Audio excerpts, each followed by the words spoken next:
Bayangkan suatu pagi Anda membuka aplikasi mobile banking, saldo Anda masih ada, uangnya tidak hilang, tetapi Anda tidak bisa menggunakannya. Anda kemudian bertanya kepada bank, "Kenapa?" Dan jawabannya, ada permintaan dari aparat penegak hukum. Lalu Anda bertanya lagi, "Aparat yang mana? Atas dasar hukum apa? Sampai kapan? Apa yang sebenarnya saya lakukan?" Dan Anda mendapatkan jawaban yang sangat terbatas. Pertanyaan pun berlanjut. Apakah ini berarti negara boleh mengambil kendali atas uang kita begitu saja? Jawabannya tentu tidak sesederhana itu. Tetapi pertanyaan sebaliknya juga harus kita ajukan. Apakah bank boleh mengabaikan perintah aparat penegak hukum? Juga tidak. Dan disinilah kasus rekening Supiono alias Mas Botok, koordinator Aliansi Masyarakat Pati Bersatu menjadi menarik. Karena kasus ini bukan hanya tentang sekitar 80,9 juta rupiah. Ini tentang sesuatu yang nilainya jauh lebih besar. Kepercayaan. Kepercayaan nasabah kepada bank, kepercayaan publik kepada aparat, dan kepercayaan masyarakat kepada aturan hukum. Apa yang sebenarnya terjadi pada rekening Mas Botok? Publik pun bereaksi cepat saat negara menggunakan instrumen perbankan untuk membatasi ruang gerak aktivis. Masyarakat digital merespons dengan bahasa yang paling dipahami oleh pasar. Saat ini, eskalasi telah mencapai titik tegang. Narasi penarikan dana massal atau rush money dari institusi bank terkait mulai bergerak di platform medsos. Ini bukan sekedar protes perbankan. Ini adalah indikator perlawanan.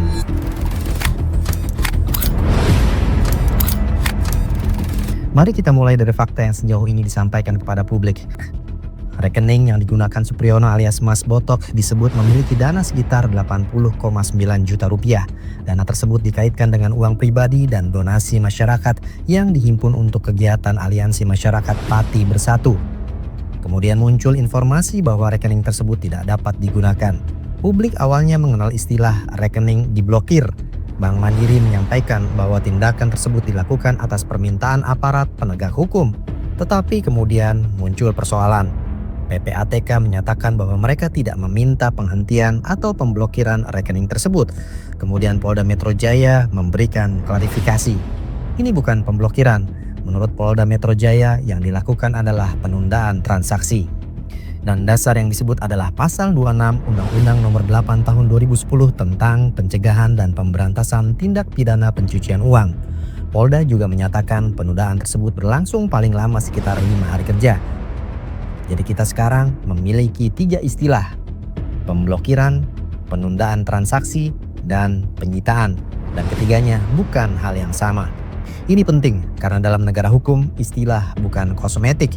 Istilah menentukan kewenangan, prosedur, durasi, objek, dan konsekuensi hukum. Kalau yang dilakukan adalah penundaan transaksi, maka jangan disebut pemblokiran. Kalau yang dilakukan adalah penyitaan, jangan disebut sekedar penundaan. Karena masyarakat berhak mengetahui sebenarnya negara sedang melakukan apa terhadap uang seseorang. Apa polisi boleh meminta bank menunda transaksi? Jawabannya bisa. Dan ini harus dikatakan dengan tegas agar diskusi tidak berubah menjadi tuduhan bahwa setiap tindakan polisi terhadap rekening otomatis ilegal. Dalam rezim Undang-Undang TPPU, penyidik memang memiliki kewenangan untuk meminta penundaan transaksi dalam kondisi yang ditentukan undang-undang. Tetapi ada kata yang sangat penting, dalam kondisi yang ditentukan undang-undang. Artinya polisi tidak boleh mengatakan saya penyidik, maka saya bisa menunda transaksi rekening siapa saja. Itu tidak diperbolehkan. Kewenangan selalu memiliki batas.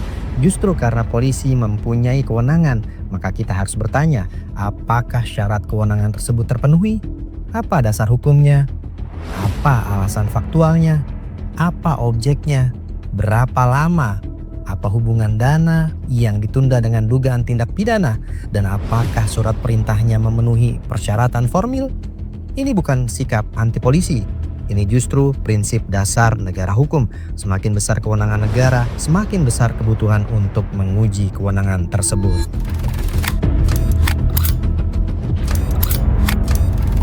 Pasal 26 bukan cek kosong. Nah, disinilah diskusinya menjadi lebih serius. Polda Metro menyebut pasal 26 Undang-Undang TPPU sebagai dasar penundaan transaksi, tetapi jangan membaca pasal tersebut secara sederhana. Ada penyidikan, maka rekening boleh ditunda. Tidak sesimpel itu. Undang-Undang TPPU memiliki konstruksi sendiri mengenai kapan transaksi dapat ditunda. Ada kondisi yang berkaitan dengan dugaan bahwa transaksi menggunakan atau berkaitan dengan harta kekayaan yang berasal dari hasil tindak pidana, termasuk kondisi lain yang ditentukan dalam undang-undang tersebut. Jadi ada dua hal yang harus dipisahkan. Yang pertama, apakah polisi sedang melakukan penyelidikan atau penyidikan? Itu satu pertanyaan. Yang kedua, apakah fakta yang sedang diselidiki memenuhi kondisi yang memungkinkan penggunaan mekanisme penundaan transaksi berdasarkan Undang-Undang TPPU? Itu pertanyaan lain. Dan yang jauh lebih penting, karena penyelidikan bukan alasan otomatis untuk menunda rekening. Kalau demikian, maka setiap rekening orang yang sedang diperiksa bisa saja ditunda, dan itu jelas bukan prinsip negara hukum. Lalu apa hubungannya dengan penghimpunan dana? Polda Metro juga menyampaikan bahwa mereka sedang mendalami penghimpunan dana oleh kelompok tersebut. Salah satu isu yang disebut adalah penggunaan rekening pribadi untuk menghimpun dana masyarakat. Polisi juga mengaitkan dengan pasal 237 Undang-Undang Nomor 4 Tahun 2023 tentang pengembangan dan penguatan sektor keuangan atau Undang-Undang P2SK. Nah, ini harus kita baca dengan hati-hati. Misalnya, polisi menemukan dugaan pelanggaran dalam mekanisme penghimpunan dana. Pertanyaannya, apakah itu otomatis menjadikan dana tersebut sebagai hasil tindak pidana sehingga seluruh transaksi rekening dapat ditunda berdasarkan UU TPPU? Belum tentu. Harus ada konstruksi hukum yang jelas. Ada dugaan tindak pidana, ada hubungan dengan harta kekayaan, ada dasar untuk menggunakan instrumen UU TPPU, dan ada kebutuhan untuk melakukan penundaan. Jadi kita tidak boleh mencampur dugaan pelanggaran penghimpunan dana dengan dasar penundaan transaksi menurut Undang-Undang TPPU. Harus ada legal breach di antara keduanya. Dan justru disinilah publik berhak bertanya, apa konstruksi hukum yang digunakan penyidik? Sekarang kita pindah ke bank. Misalnya, kita sepakat bahwa polisi memang memiliki kewenangan meminta penundaan. Apakah Bank Mandiri otomatis salah jika melaksanakannya? Tidak. Justru bank dapat berada dalam posisi yang sulit. Kalau bank mengabaikan perintah aparat yang sah, bank berisiko melanggar hukum. Tetapi kalau bank melaksanakan perintah secara membabi buta, bank berisiko merusak hak nasabah dan kepercayaan publik. Jadi bank harus berada di tengah-tengah, bukan menjadi perpanjangan tangan polisi, bukan pula menjadi lawan polisi, tetapi menjadi institusi yang patuh memverifikasi, membatasi, dan menjelaskan. Kita bisa menyebutnya sebagai comply, verify, limits, and explain. Comply, jika perintah sah, bank wajib melaksanakan. Verify, bank harus memastikan siapa yang meminta dan apa dasar kewenangannya. Limits, bank hanya boleh melakukan tindakan sesuai ruang lingkup perintah. Kalau yang diminta penundaan transaksi, jangan diperluas menjadi pembekuan seluruh hubungan nasabah. Explain, bank harus memberikan penjelasan yang benar kepada nasabah sepanjang tidak mengganggu proses hukum atau melanggar kewajiban kerahasiaan. Masalah terbesar bank bukan uang 80,9 juta rupiah. Dan mari kita bicara tentang sesuatu yang jauh lebih besar, yaitu trust. Bagi Bank Mandiri, 80,9 juta rupiah tentu bukan angka yang secara finansial signifikan. Tetapi kalau publik mulai bertanya, jika rekening saya diminta aparat, apakah bank akan langsung menahannya? Maka masalahnya berubah dari satu rekening menjadi kepercayaan jutaan nasabah. Karena bisnis bank dibangun di atas satu asumsi fundamental. Nasabah percaya bahwa uangnya aman dan akses terhadap uang tersebut akan dikelola berdasarkan hukum dan prosedur yang jelas. Jika trust hilang, resikonya bukan hanya reputasi.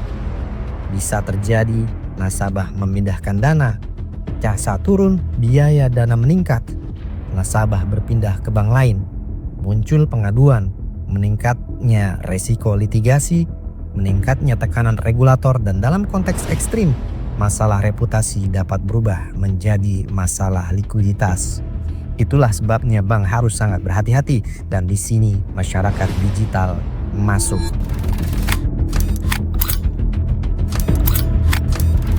Ada satu hal yang berubah secara fundamental. Dulu ketika bank melakukan kesalahan terhadap seorang nasabah, masalahnya mungkin berhenti pada nasabah tersebut. Sekarang tidak. Nasabah punya kamera, mereka juga punya media sosial, punya X, Instagram, TikTok, YouTube, dan yang paling penting, nasabah punya jaringan. Satu orang bisa berbicara kepada 1 juta orang. Inilah yang membuat masyarakat sekarang menjadi semacam pengawas informal institusi. Masyarakat tidak lagi hanya bertanya, apakah bank legal? Mereka juga bertanya, apakah bank fair? Apakah bank transparan? Apakah bank independen? Apakah bank melindungi nasabah? Dan bahkan apakah bank memperlakukan semua orang dengan standar yang sama? Ini disebut sosial legitimasi. Sebuah tindakan bisa saja legal, tetapi kalau publik merasa tindakan itu tidak adil, reputasi institusi tetap bisa rusak. Dan ini penting, legalitas tidak otomatis menghasilkan legitimasi sosial. Apa yang seharusnya dilakukan bank? Ada 5 prinsip yang harus menjadi standar. Pertama, proper authority. Pastikan yang meminta memang mempunyai kewenangan. Yang kedua, proper basis. Pastikan dasar hukumnya tepat. Yang ketiga, proper scope. Jangan melakukan tindakan lebih luas daripada yang diminta. Yang keempat, proper duration. Begitu masalah penundaan selesai dan tidak ada perintah lanjutan yang sah, akses harus dipulihkan. Yang kelima, proper communication. Jangan membuat nasabah menebak-nebak. Tidak boleh mengatakan diblokir kalau sebenarnya ditunda. Tidak boleh mengatakan atas permintaan aparat tanpa mengetahui atau menjelaskan status hukum yang memang boleh diinformasikan. Dan jangan menggunakan bahasa yang membuat publik merasa bank sedang bersembunyi di balik aparat.